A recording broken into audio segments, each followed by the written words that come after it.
नमस्कार दोस्तों। मैं रोहित सिंह एक बार फिर से आप सभी का स्वागत करता हूँ।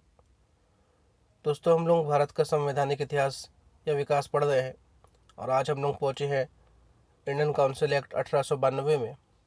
दोस्तों, इसके पहले जो एक्ट था वो इंडियन काउंसिल एक्ट ऑफ 1861 था और उसमें हमने देखा था कि भारतीयों का नॉमिनेशन हो रहा था जो वायसराय के लेजिस्लेटिव काउंसिल थे, और पटियाला के महाराज बनारस के राजा और सर दिनकर राव को एंट्री मिली थी।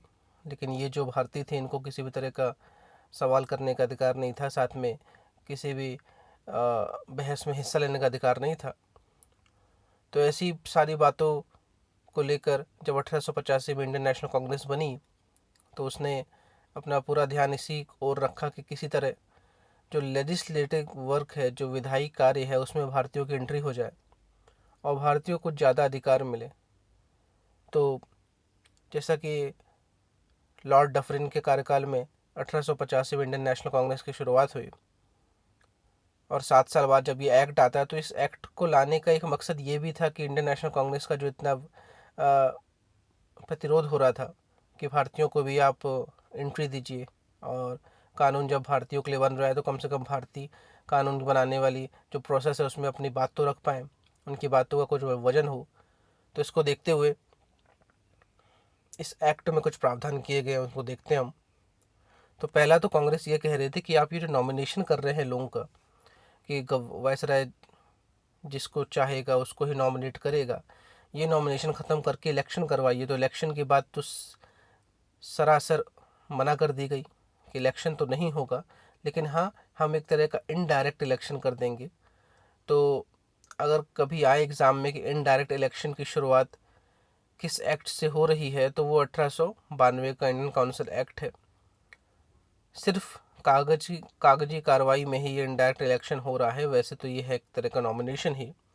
लेकिन फिर भी कांग्रेस के जो डिमांड थी उस डिमांड को देखते हुए इन्होंने बोला कि ठीक है, नॉमिनेशन हटा के हम इनडायरेक्ट इलेक्शन कराएंगे और जो भी भारतीयों को एंट्री मिलेगी उनका एक तरह से हम अप्रत्यक्ष चुनाव ही करवाएंगे।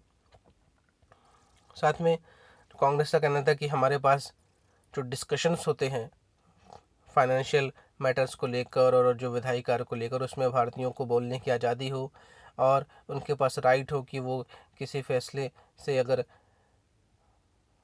सहमत नहीं है तो उसको वो मना कर सके या फिर उसको विड्रॉ कर सके। तो इस बात को तो लॉर्ड डफरिन, उस टाइम के जो वायसराय थे, उन्होंने साफ साफ मना कर दिया कि भाई ऐसा हम अधिकार नहीं दे पाएंगे भी आपको। हाँ, आपको बोलने की आज़ादी मिलेगी हमारी बैठकों में। तो जैसा कि डायरेक्ट इलेक्शन की बात को तो लॉर्ड डफरिन ने मना कर दिया, लेकिन इनडायरेक्ट इलेक्शन की बात को माना और ये माना कि हाँ भाई, भारतीयों को हम डिस्कशन में भाग लेने की अनुमति दे रहे हैं।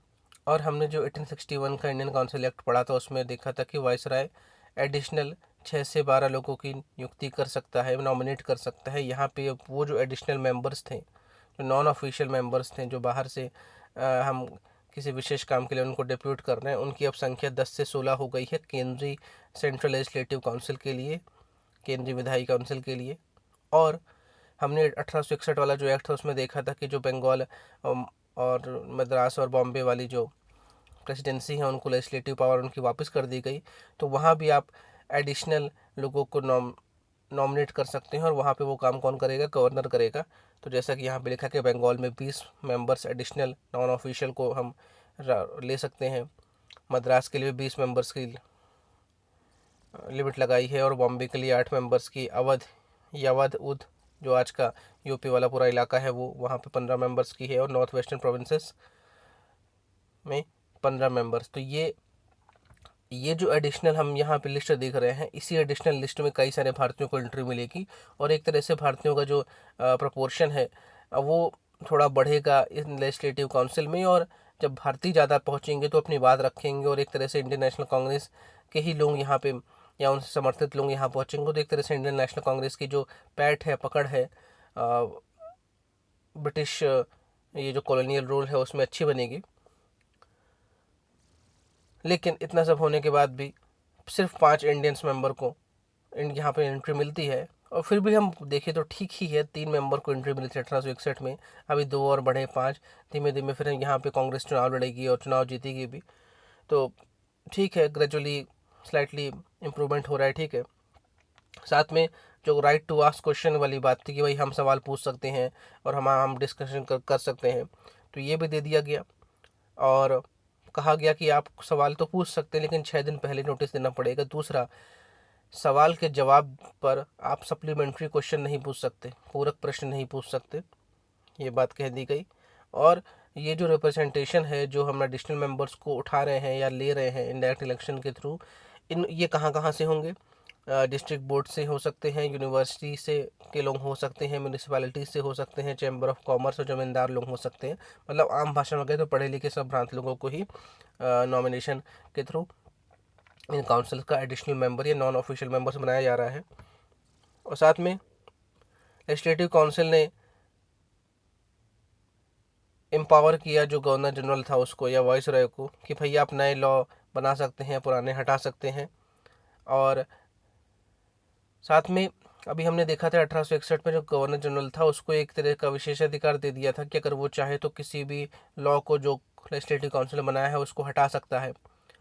लेकिन यहाँ पे थोड़ा सा इसकी पावर कम की गई और कहा कि लेजिस्लेटिव काउंसिल अगर अनुमति ले ले गवर्नर जनरल से तो फिर वो यहाँ पे कोई भी लॉ बना सकती है। जैसे आज होता है कि अगर मनी बिल आता है तो मनी बिल जो वित्त बिल होता है या धन विधेयक होता है, मनी बिल के लिए सबसे पहले हम राष्ट्रपति से परमिशन ले लेते हैं, उसके बाद जब हम उसको अपनी लोकसभा राज्यसभा में पारित करते हैं और फिर जब राष्ट्रपति के पास पहुंचता है तो फिर वो उसको साइन करने से मना नहीं कर सकता क्योंकि हमने प्रायर आपसे परमिशन ले ली है। अब इसके देख लेते हैं, इसको तुलनात्मक इसका अध्ययन कर लेते हैं। तो ये पहला स्टेप है एक तरह से रिप्रेजेंटेटिव फॉर्म ऑफ गवर्नमेंट का, जिसमें भारतीयों को एंट्री मिल रही है और भारतीयों को सवाल पूछने का अधिकार मिल रहा है और भारतीयों की बात सुनी जा रही है। साथ में भारतीयों की संख्या बढ़ रही है, तो ये एक पॉजिटिव स्टेप था। लेकिन जो क्रांतिकारी लोग थे, क्रांतिकारी सोच वाले लोग थे, वो कांग्रेस के इस रवैये से, इस तरीके से, जो कि ट्रिपल पी का एक कांग्रेस ने फॉर्मूला लेके चला है कि प्रेयर करेंगे, पटिशन करेंगे। तो ये जो फॉर्मूला था इनका, तो इस फॉर्मूले के खिलाफ थे कुछ क्रांतिकारी लोग। उनका कहना था कि कांग्रेस इस तरह काम करेगी तो मज़ा नहीं आएगा। तो हम देखते भी हैं कि मॉडरेट्स एक वर्ग था, एक एक्सट्रीमिस्ट वर्ग था, और ये फिर जब बंगाल विभाजन होगा, बंगाल पार्टीशन, उसके बाद ये इन दोनों की जो एक तरह से दुश्मनी है या विरोध है वो मुखरता से दिखेगा। तो ऐसे कई एक्सट्रीमिस्ट लीडर जो इस बात से खफा थे, जैसे बाल गंगाधर तिलक, उन्होंने ब्लेम किया कांग्रेस की मॉडरेट पॉलिसी को और कहा कि इस तरह तो आप कभी आज़ादी नहीं पाएंगे। और उन्होंने उनका कहना था कि हमें और एग्रेसिव तरीके से जो ब्रिटिश गवर्नमेंट है उससे बात करनी पड़ेगी, उससे अपने अधिकार छीनने पड़ेंगे, नहीं तो फिर इस तरह सिर्फ सवाल पूछने से और उनकी लेजिस्लेटिव काउंसिल में नॉन ऑफिशियल मेंबर्स बनने से हमारा जो हित है वो पूरा नहीं हो पाएगा। तो ये सारी बात थी इंडियन काउंसिल एक्ट 1892 में। अब हम सीधे पहुँचेंगे 1909 वाले एक्ट में, पार्लियामेंट्री रिफॉर्म्स जिसे भी कहते हैं। और अब जो एक्ट आएंगे काफ़ी थोड़े बड़े आएंगे, वीडियो थोड़ा लंबा बने, क्योंकि अब सिनेरियो बदल गया होगा और देश में कई सारी उथल पुथल हो रही होंगी, बंगाल का विभाजन हो गया होगा, देश में इन्होंने डिवाइड एंड रूल की पॉलिसी बहुत तेज़ी से अप्लाई कर दी है। इसलिए जो भी अब एक्ट आएंगे या जो भी रिफॉर्म्स आएंगे उनमें इतने सारे प्रावधान होंगे, थोड़ा समय लग जाएगा। और यही सारे जो प्रावधान हैं वो आज भी हमारी पार्लियामेंट्री डेमोक्रेसी में आपको देखने को मिलेंगे। मैं जब इनको पढ़ाऊँगा तो आपको बताऊँगा कि उस समय जो आया था आज एक्सिस्ट कर रहा है कि नहीं कर रहा है। तो दोस्तों मिलते हैं फिर अपने अगले वीडियो में, तब तक के लिए धन्यवाद, जय हिंद।